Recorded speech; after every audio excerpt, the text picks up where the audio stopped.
उस अहम भाव के कारण से ही आपके अंदर ये भाव नहीं आ पाता, ये समझ नहीं आ पाती, जो समझ बिना किसी अहम के उस तोते में आ जाती है। एक सोचने वाली बात है। इसलिए आपको समझाने के लिए हमें कोई मनुष्य नहीं मिलता, तब हमें पक्षियों को सामने ला करके आपको समझाना पड़ता है। सोने के बंधन स्वीकार करने वालों, सोने के पिंजड़े बनाने वालों, सोने के पिंजड़ों में रह कर के अपने आप को स्वतंत्र समझने वालों, कब तुम्हें समझ आएगी कि ये सब पिंजड़े तुम्हारे बंधन के हैं और इनसे किसी से तुम्हें कभी मुक्ति मिलने वाली नहीं है। कभी कभार सुनने आओगे तो वो भी कोई फर्क नहीं पड़ता। क्या समझ में आ रहा है? जब कभी अगर कोई उपदेश भी सुन लिया जाए तो वो इतना भारी नहीं पड़ पाता उस अहम के ऊपर कि वो इतनी जल्दी अपने अंदर कोई परिवर्तन ला सके। और रोजाना सुनने का टाइम नहीं है। क्या समझ में आ रहा है? भले ही आपके लिए सब कुछ सुविधाएं हैं, लेकिन आपको टाइम नहीं है, आपकी मानसिकता नहीं बनती है। कैसे आपके अंदर का वह अहम कम होगा और कैसे आपको अपनी ज्ञान सत्ता का अनुभव होगा, जो आपकी ज्ञान सत्ता आपके अंदर ऐसी इतनी विशाल और विराट रूप में है कि वह अगर उस सत्ता का आपको एहसास हो तो ये सारा का सारा जगत आपको फीका लगने लग जाए। ऐसी ज्ञान सत्ता, ऐसा ज्ञान का साम्राज्य अंदर है, लेकिन आपको केवल मोह का ही साम्राज्य अच्छा लगता है, मोह के बंधन ही अच्छे लगते हैं। इन बंधनों से मुक्ति मिलने और मुक्ति मिलने के लिए ही जो है हमारे अंदर छटपटाहट हो, तब आपके अंदर का ज्ञान वह प्रकट होगा और तभी आपके अंदर वह स्वतंत्रता का सही बीज पड़ेगा, जिसे हम कहते हैं कि उत्तम देश सुसंगति दुर्लभ, श्रावक कुल पाना, दुर्लभ सम्यक दुर्लभ संयम, पंचम गुड़ ठाना।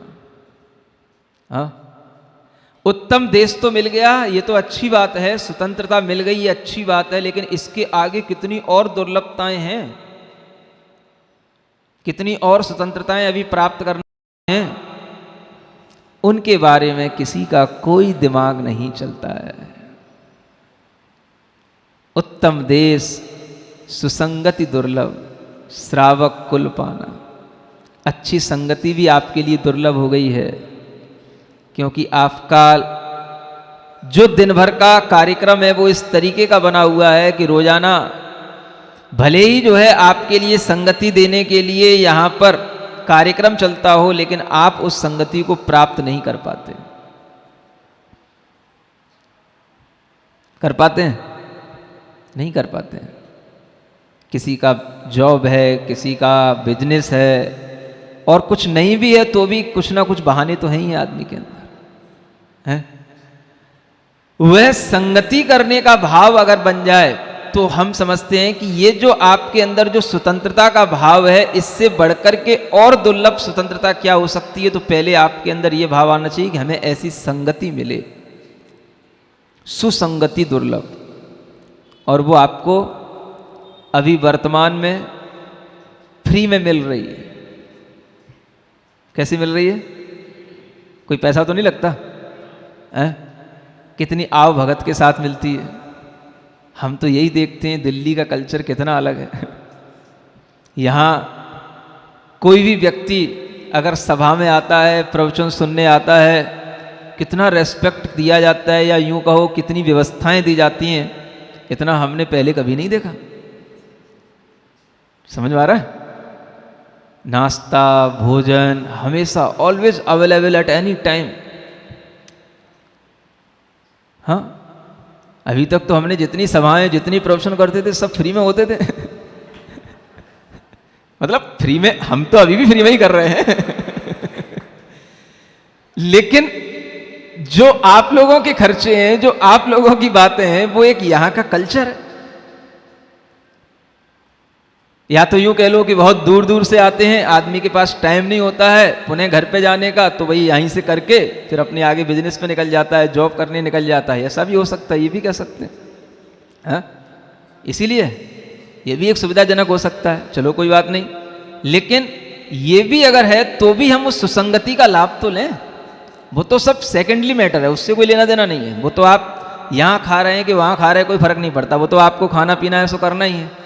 लेकिन अपने दिमाग में प्राइमरी चीज क्या होनी चाहिए, प्रायोरिटी किस चीज के लिए होनी चाहिए? वो चीज ये होनी चाहिए कि हमें सुसंगति को प्राप्त करना है, चाहे उसके लिए हमें कितना ही घूमना क्यों ना पड़ जाए। समझ में आ रहा है?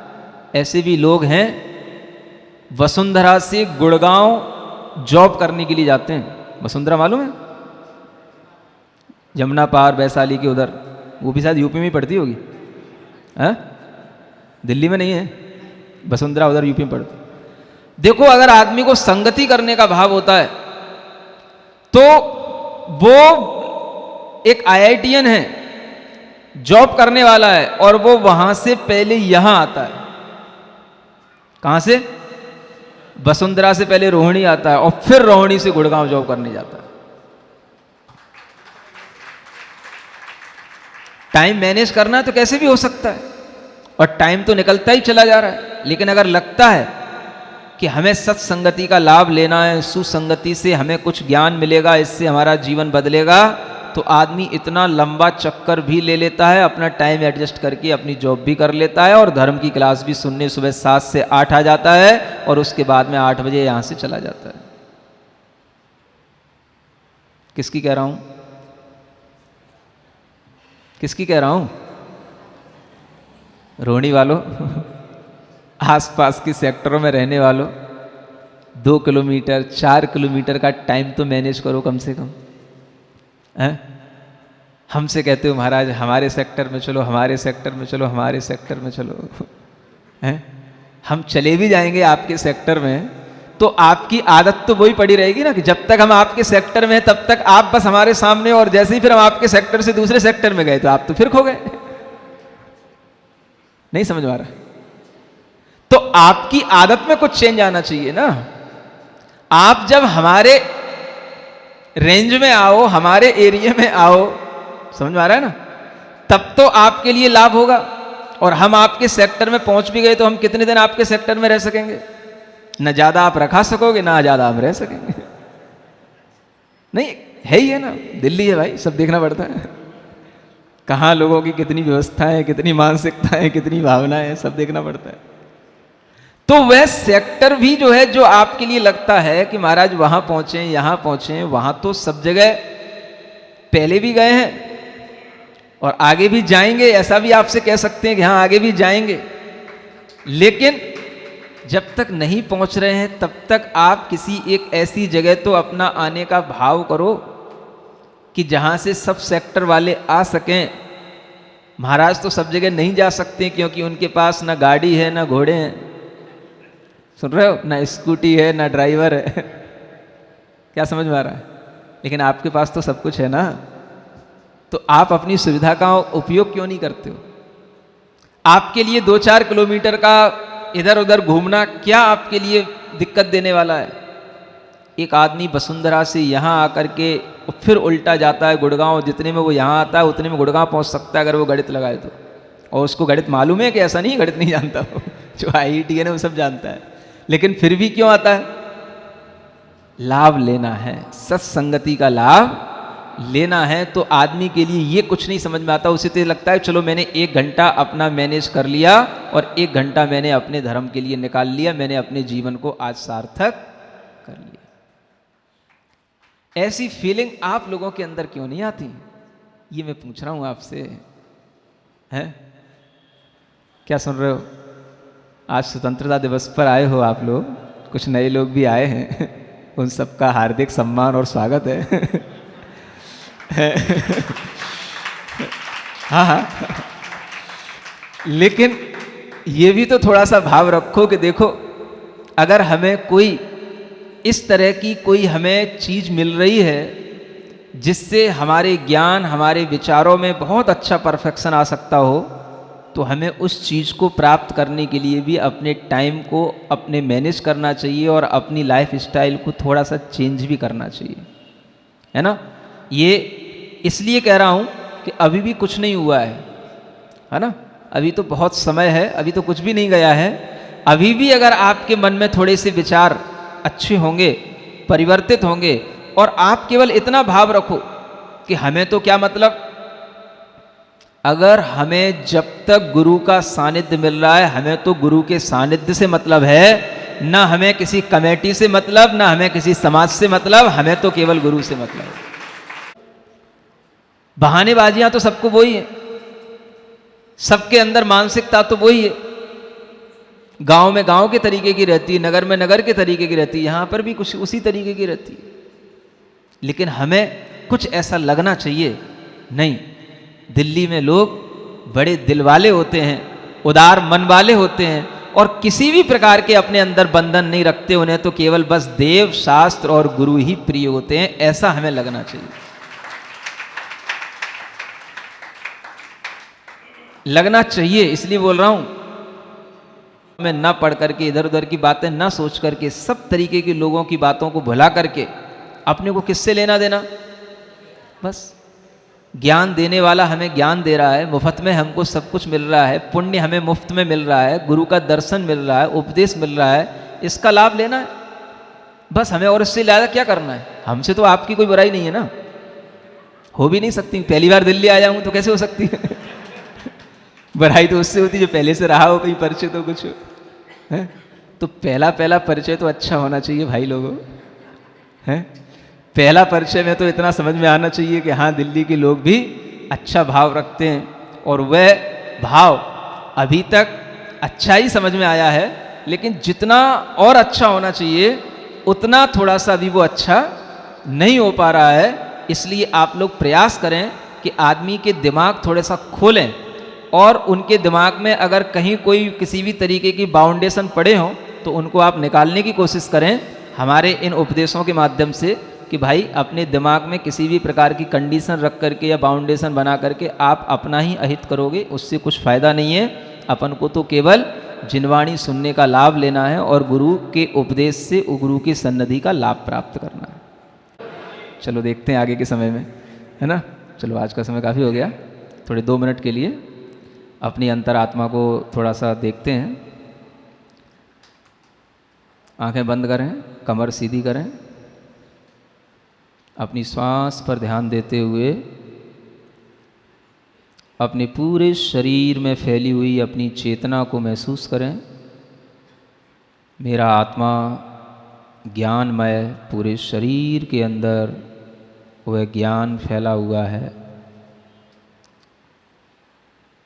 कोई मन में दूसरा भाव नहीं, कोई चिंता नहीं। पूरे शरीर के अंदर जहाँ हमें अपनापन महसूस होता है, वहाँ तक मेरे अंदर वह ज्ञान का सद्भाव है। वही मेरी आत्मा को थोड़ी सी आवाज़ लगाते हैं। नमो अरिहंताणम्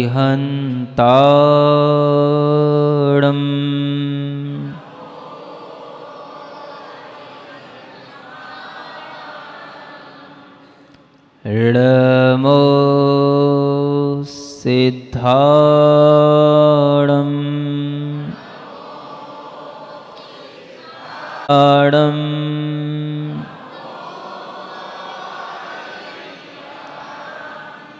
नमो उवज्झायाणम्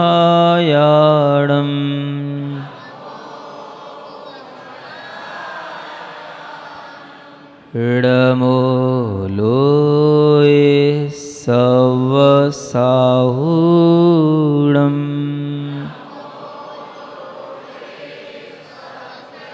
ॐ नमः ॐ अर्हं नमः ॐ अर्हं नमः ॐ अर्हं नमः ॐ अर्हं नमः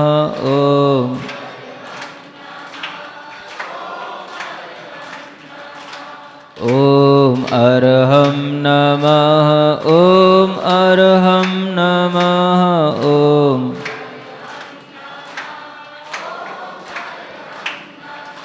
आँख बंद रखते हुए पूरे आनंद भाव के साथ ॐ अर्हं नमः ॐ अर्हं नमः ॐ अर्हं नमः ॐ। ॐ अर्हं नमः।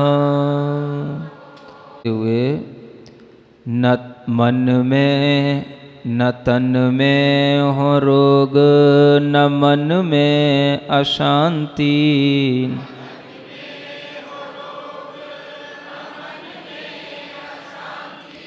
न तन में हो रोग, न मन में अशांति।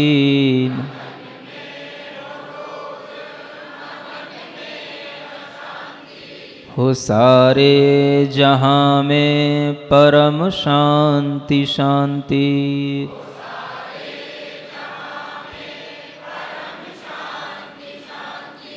परम शांति अर्हम सभी को मिला लो।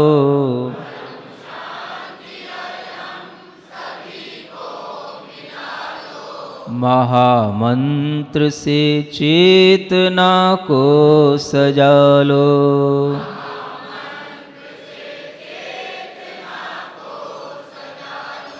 णमोकार मैं सारा जीवन बना लो।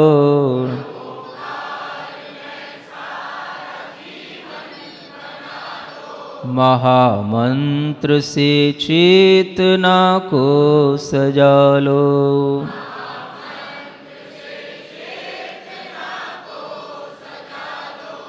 अपनी दोनों हथेलियाँ घिसकर आँखों पर रखें। इस मंत्र के साथ आँखें खोलें। ओम अर्हम परम शांति।